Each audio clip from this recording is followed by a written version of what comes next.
नमस्कार, one India Hindi में स्वागत है। आज बात करेंगे एक ऐसी आवाज की जो गुजरात के सियासी गलियारों में खूब गूंजा करती थी। कुछ दिन पहले तक वे कांग्रेस के नेता हुआ करते थे। पाटीदार समाज से आते हैं, नाम है उनका हार्दिक पटेल। कांग्रेस छोड़ने के बाद से लगातार ये कयास तेज हो गए थे कि वे बीजेपी में शामिल होने जा रहे हैं। हालांकि उसको लेकर के उन्होंने लगातार सस्पेंस कायम किया हुआ था, लेकिन आज आखिरकार अहमदाबाद बीजेपी मुख्यालय में उन्होंने बीजेपी की सदस्यता ग्रहण कर ली है। देखिए ये रिपोर्ट।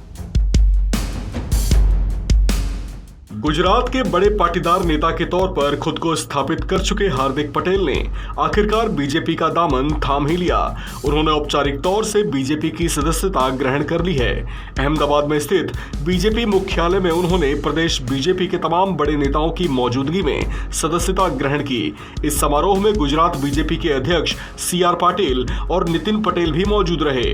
उन्होंने पार्टी में अपने अभिनंदन पर आभार जताया और पार्टी की नीतियों और उसके फैसलों की जमकर सराहना भी की।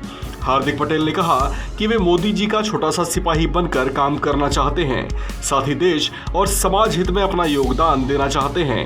उन्होंने प्रधानमंत्री मोदी का बखान करते हुए कहा कि वे सिर्फ देश ही नहीं बल्कि विश्व के भी गौरव हैं। हार्दिक ने कहा कि बीजेपी लगातार प्रदेश, राष्ट्र और जनहित के कार्यों में भागीरथी प्रयास कर रही है, जो प्रधानमंत्री मोदी के नेतृत्व में साकार और संपन्न भी हो रहा है। ऐसे में वे भी बीजेपी का छोटा सा सिपाही बनकर उसे गति देने का प्रयास करेंगे। इस मौके पर हार्दिक पटेल ने यह दावा भी किया कि आने वाले समय में कांग्रेस से कई और दूसरे नेता भी बीजेपी में शामिल होंगे, जिनमें कुछ विधायक, जिला पंचायत या तहसील के सदस्य और नगर निगम के सदस्य भी शामिल हो सकते हैं। गौरतलब है कि हार्दिक पटेल ने हाल ही में कांग्रेस से इस्तीफा दिया था, जिसके बाद उनके बीजेपी में शामिल होने के कयास तेज हो गए थे। उस समय से ही उन्होंने अपने आगे के सियासी डगर को लेकर चुप्पी साध रखी थी, लेकिन सूत्रों के हवाले से लगातार खबरें मिल रही थीं कि वे बीजेपी के कुछ आला नेताओं के संपर्क में थे। कांग्रेस से इस्तीफा देते समय उन्होंने अपनी नाराजगी भी खुलकर जाहिर की थी। साथ ही कांग्रेस आला कमान समेत कांग्रेस की नीतियों पर भी सवाल उठाए थे। वे कांग्रेस में खुद को नजरअंदाज किए जाने से आहत थे।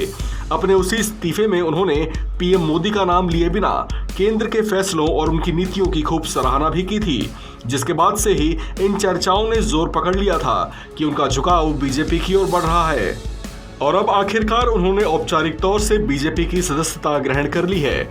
गुजरात चुनाव से पहले इस पाटीदार नेता का बीजेपी में शामिल होना गुजरात बीजेपी की सियासी सेहत के लिए अच्छा माना जा रहा है। इस खबर में फिलहाल इतना ही। बाकी अपडेट्स के लिए बने रहिए वन इंडिया हिंदी के साथ।